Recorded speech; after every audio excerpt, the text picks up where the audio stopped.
This is a quick demonstration of the recording of a comprehensive exam in EasyEye. Every associate and doctor is assigned an ID number for tracking in the system. First thing is to put in my ID number. Since the technician would have entered all the pretest information, they already identified the patient who should be in the lane. If for any reason the patient that is displayed is not the patient actually in the lane, they change lanes, we do have the option of show all patients. Otherwise, I will see a photo of the patient, pardon my drawing, and that helps identify that I have the correct patient. I'll click on their name and I'll get the general demographics information. If there's other household members attached to this patient, it'll look at phone numbers, addresses. Those will be listed and gives me an opportunity to discuss if they haven't come in for a while. Now what I'm going to do is open the actual encounter. First thing I will get is a summary of their previous encounters. Gives me an opportunity to do a quick overview of what's happened in the past. The boxes up here are all color-coded. So white will be where a technician entered the information and it's all complete. Yellow will be optional information that for this particular type of exam is not required.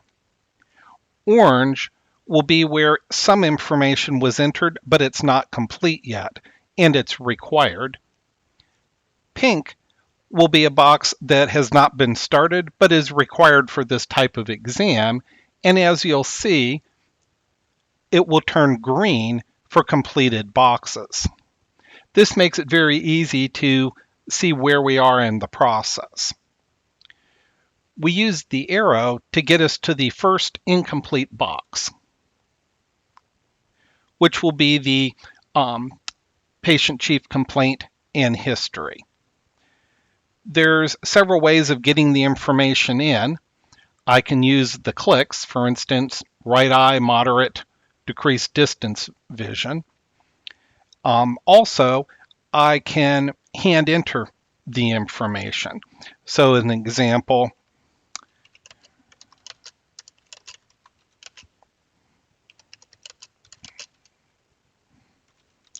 now the computer will translate abbreviations for me.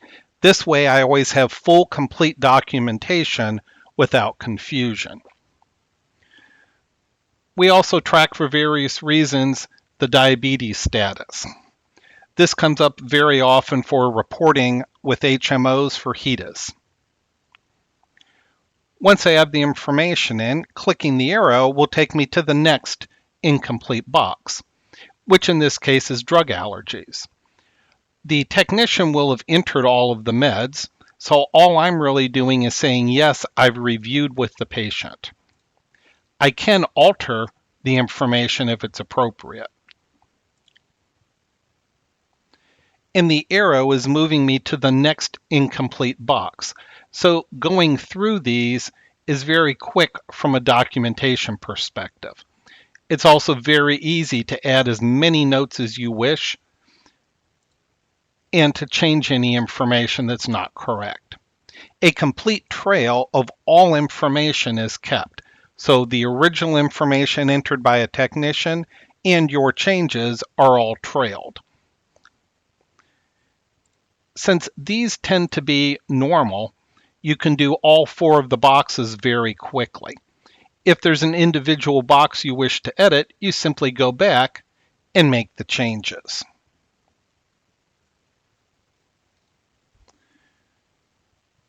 So this brings us to manifest. I can choose to enter it by hand, or I can copy from the auto refractor or their previous spectacles as a starting place. I'm going to go ahead and copy those in. The pink boxes are indicating these are the VAs that are required for either state board reasons or HMOs that require the information to be graded, such as Davis, who actually grade medical records. Once I have my manifest refraction in, I can add it as the actual prescription and then make alterations if I wish, or I can wait till I get to that box and hand enter or copy the manifest there. I'm going to go ahead and add it since very often the manifest and the actual prescription are the same. The arrow will take me on to the external. Here I'm going to be given the opportunity to mark I did view the pressures the technician took. If there were multiple readings, they would show, as well as if I did manual applanation, then I would have a recording for that. I'm going to say that during examination, I found a cataract, and I'm going to document that cataract in that eye. The other eye has a less developed cataract, and I'll document that. In addition, I'm going to document that the cornea has an opacity from trauma that 2 years ago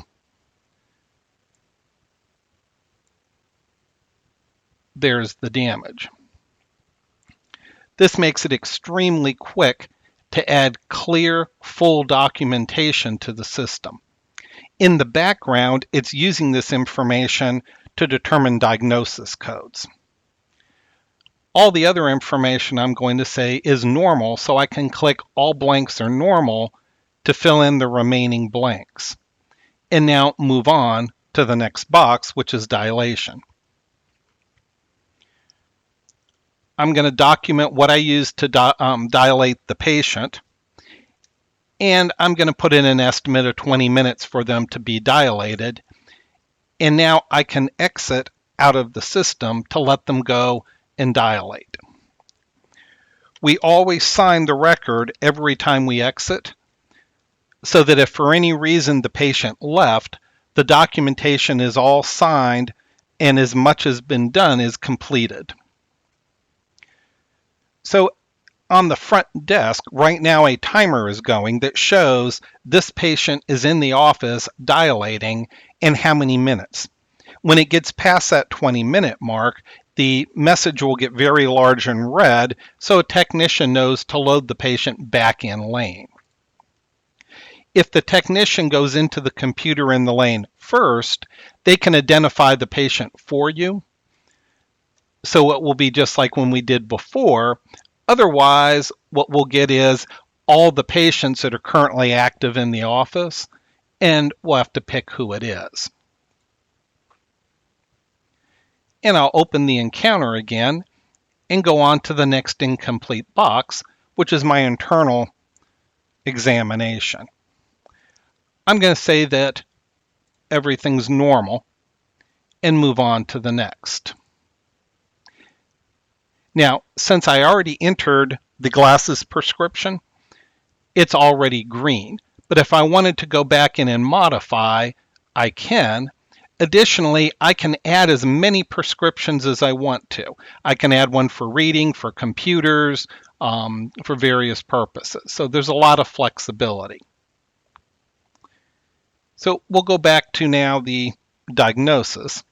So the computer looked at the documentation I put in and gave recommendations. So I'm going to accept these recommendations.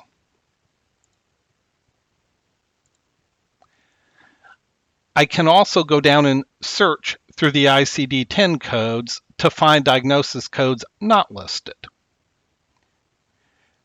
When we had ICD-9, which this patient was done under, the system automatically lets you know what ICD-9 codes existed, so you can locate ICD-10 codes if necessary.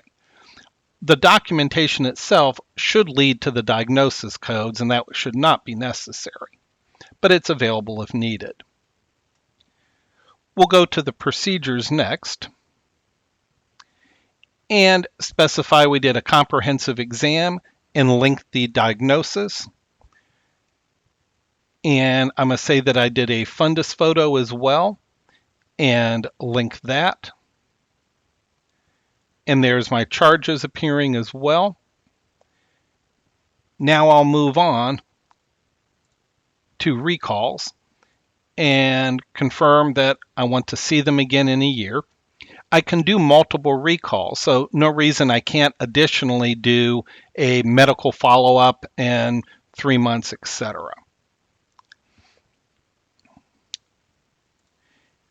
In impression and plan, I'm going to document my plans either by clicking boxes, or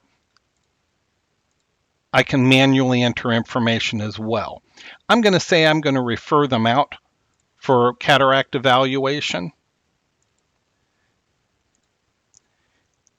And then go to referring and communicating.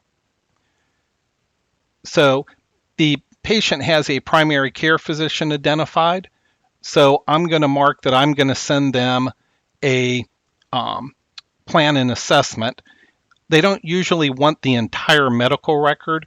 What they're interested in is, what did you find and what are you going to do? So this covers that by sending them the plan and assessment only. You have the option of sending them the full medical record if you wish. Additionally, I'm going to select that I'm referring them out for the cataract.